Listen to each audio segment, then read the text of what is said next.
Hello reception. Hopefully you've already looked at the picture of the front cover of this book today. So hopefully you already recognise it and you might have talked about what this book is called. It's called Charlie Cook's favourite book and it just so happens to be one of my favourite stories. I love the fact that at the beginning of this book it's got lots of pictures of all the different stories that we meet as we read this book. So if you've got a copy of it at home, have a look. Once upon a time there was a boy called Charlie Cook who curled up in a cosy chair and read his favourite book. Wonder whether you like to curl up at home and read a book. Maybe you curl up in bed or on the sofa, maybe even on your armchair and read your favourite stories. His was about a leaky pirate ship which very nearly sank, and a pirate chief who got the blame and had to walk the plank. The chief swam to an island and went digging with his hook. And at last he found a treasure chest, and in it was a book about a girl called Goldilocks and 3 indignant bears who cried, "Who's had our porridge? Who's been sitting on our chairs?" They went into the bedroom and Baby Bear said, "Look, she's in my bed, and what is more, she's got my favourite book." About Sir Percy Pilkington, a bold and fearless knight, who told the dragon, "Wait, I'm not quite ready for the fight. You must hear this one first," and then his armour clanked and shook as he read aloud a joke he'd found inside his favourite book. About Rowena Redalot, a very well-read frog, who jumped upon a lily pad and jumped upon a log, then jumped into the library which stood beside the brook, and went ready, ready, ready, as she jumped upon a book. About an oak tree full of birds.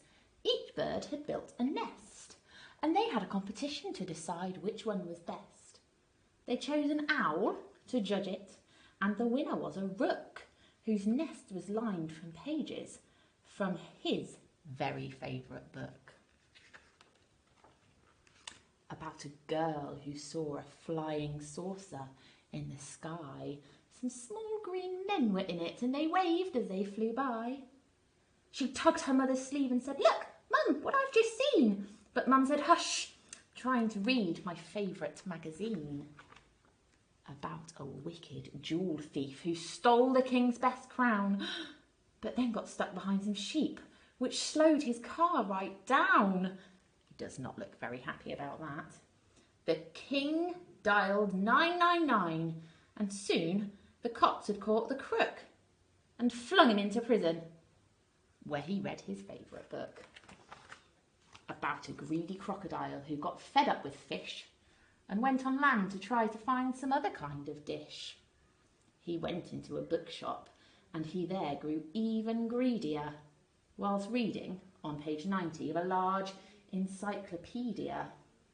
Now, encyclopedias are information books. They tell us a lot about stuff. And this was about the biggest birthday cake the world had ever seen. A team of royal cake makers had made it for the Queen. It tells you how to make it there, the instructions and the recipe.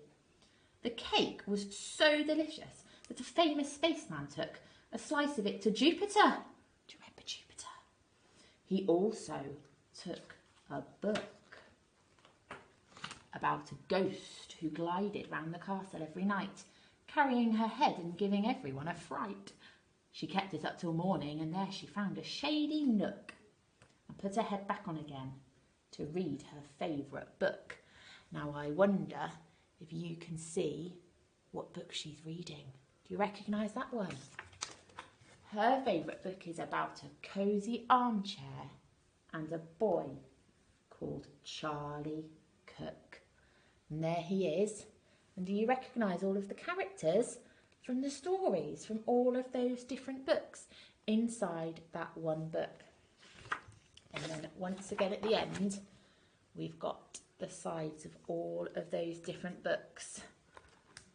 So there was the Out of the World collection of ghost stories, the encyclopedia, the improving stories for wicked thieves, the incredible stories of real birds, fairy tales from forgotten islands.